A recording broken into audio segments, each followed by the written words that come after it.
That way. Over here. Over there. Almost. That way.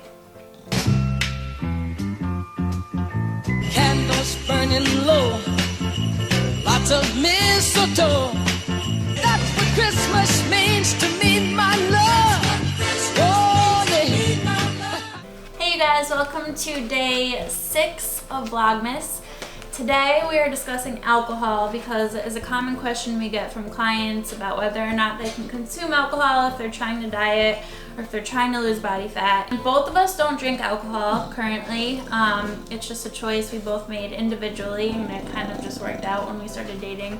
But we'll go over our personal stories and situations regarding alcohol, and then we're also going to talk about how to handle social situations that have alcohol at them and maybe you don't want to drink it and you want to stick to your goals. And we'll wrap up with how to track alcohol if you do want to drink it occasionally, how to go about tracking that into your macros. So I'll start with my background with alcohol because it's a lot shorter than Josh's. And for the record, this noise is what you hear in every single one of our videos probably. I was a big party girl in high school and college, and at my peak in college I probably was drinking 5 days a week, and that was like binge drinking. Like, it wasn't just one glass of wine, it was literally like a whole box of wine or a whole bottle of wine or a whole bottle of vodka. And when I started prepping for my bikini competition in 2014, I decided to just stop drinking and that I wanted to hit this goal, and that kind of kickstarted my sobriety. From there, I mean, I had a couple drinks after my competition was over, and then once I moved to San Diego, that's when I really like cut it out completely. I think my last day that I had a drink was November of 2014, and I haven't had a drink since then. I just personally don't miss it. I never enjoyed the taste of it. I did it specifically for social reasons, and I just feel like my whole lifestyle has changed, and that's not a part of it, and that's a part of it that I want to keep in the past and that I don't miss at all. So for me, it wasn't a super hard decision because I kind of picked up and moved across the country. I didn't have to deal with not going out with the friends that I had here, and I kind of started over when I moved to San Diego. So that part to me wasn't as challenging as it may be for some people who try to stop drinking alcohol and then their friends are pressuring them into going out or whatever the case may be. But there are ways to go about handling that situation, which we'll talk about a little bit later in the video. My story has some similarities, but it also kind of differs towards the end of it as well. I drank a lot in high school and college, probably 6 days a week, most weeks between 4 and 6, pretty much every week, blackout drunk.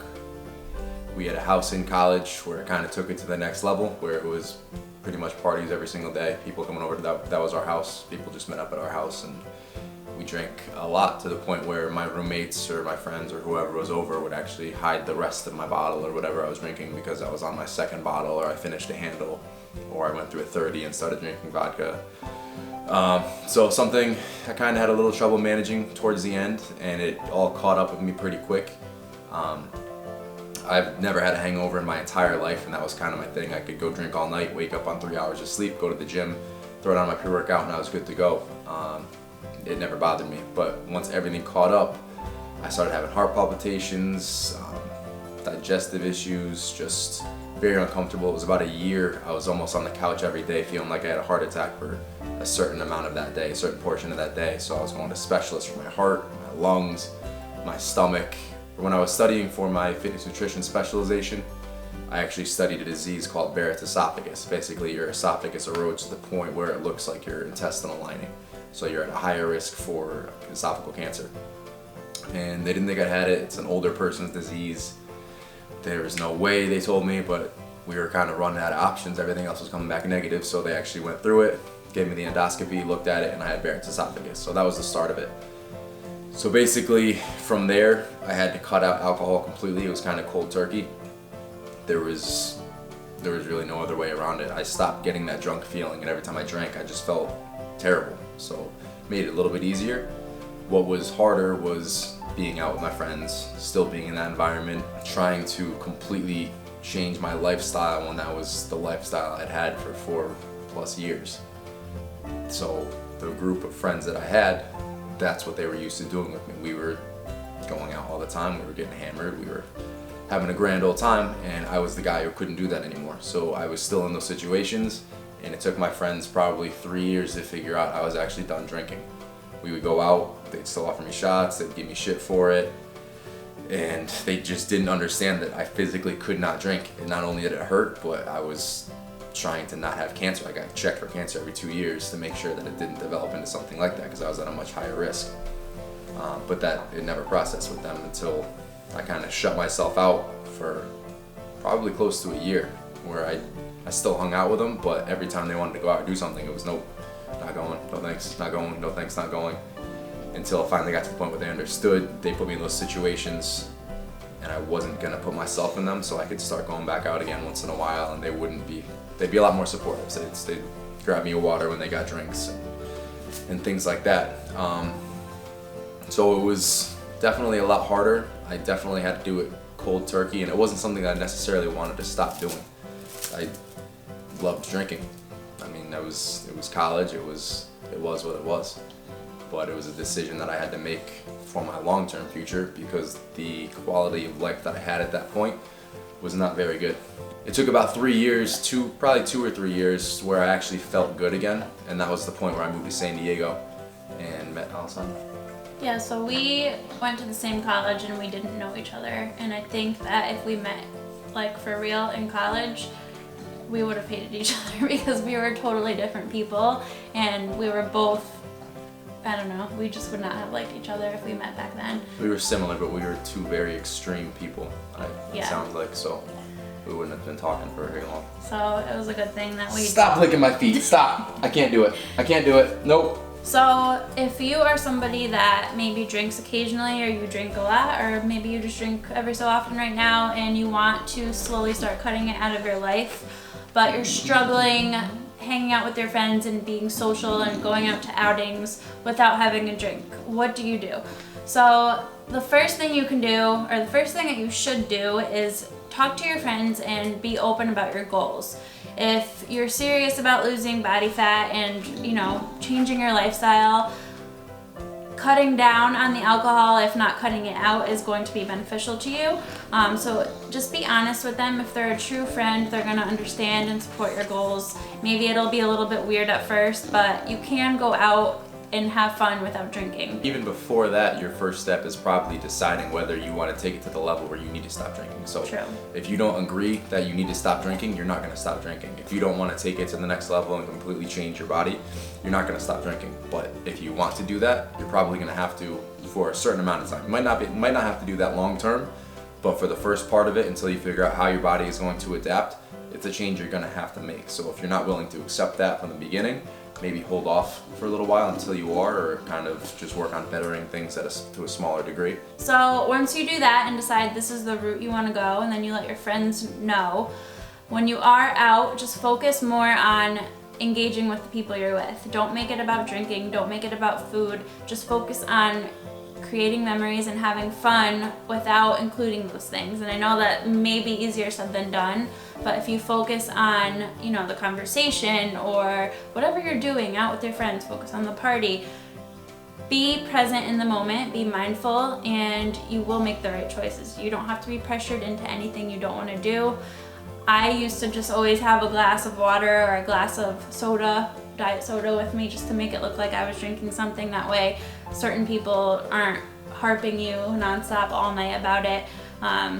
But the main thing is just to focus on enjoying yourself and engaging with the people around you. And if you know it's going to be a shit show, maybe avoid the shit show. A casual night at the bar is different than a house party. True. So if you're going to an ABC, anything but closed party, it's probably going to be pretty hammered, and you're going to be the only sober person there, and you're probably not going to enjoy it. I don't think anybody's doing that anymore. That's not a thing. It's not a thing. Cal, is it a thing? I don't think, well, even if they are doing Any theme parties, any Halloween that, parties, any actual, Oh, God. any house party, I don't know. Whatever you do out there with your freaky friends, maybe avoid those, at least to start. because being the only sober person amongst many hammered people, you're either one, gonna have a terrible time, or you're gonna end up drinking. So True.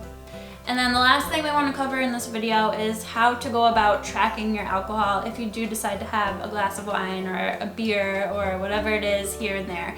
One drink once in a while is not going to kill you, and we know many of our clients do include that every once in a while, and you can track it, but there's a few things that you need to keep in mind as well. So the first thing before you're even tracking to keep in mind is to realize that when you're drinking alcohol, the first thing your body is trying to do is metabolize that. So be mindful of what you're eating.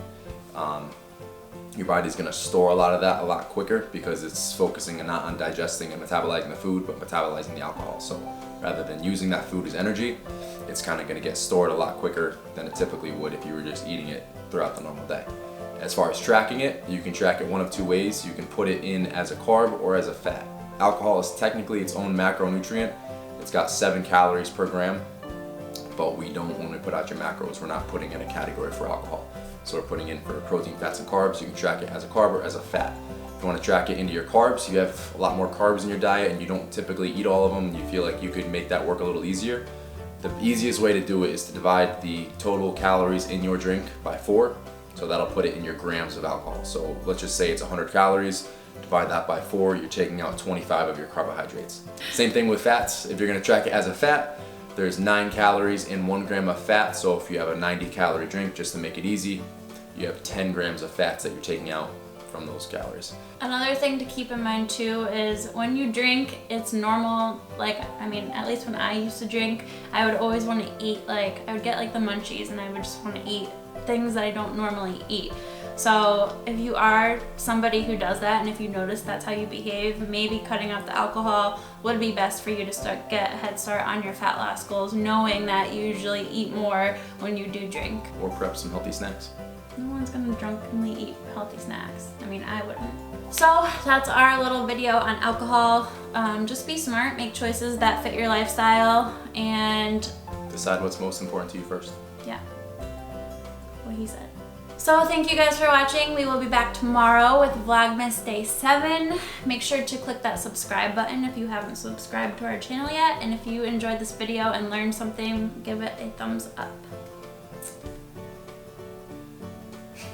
See you tomorrow. Bye. Say bye. Why are you so serious? You're so cute with that little lippy.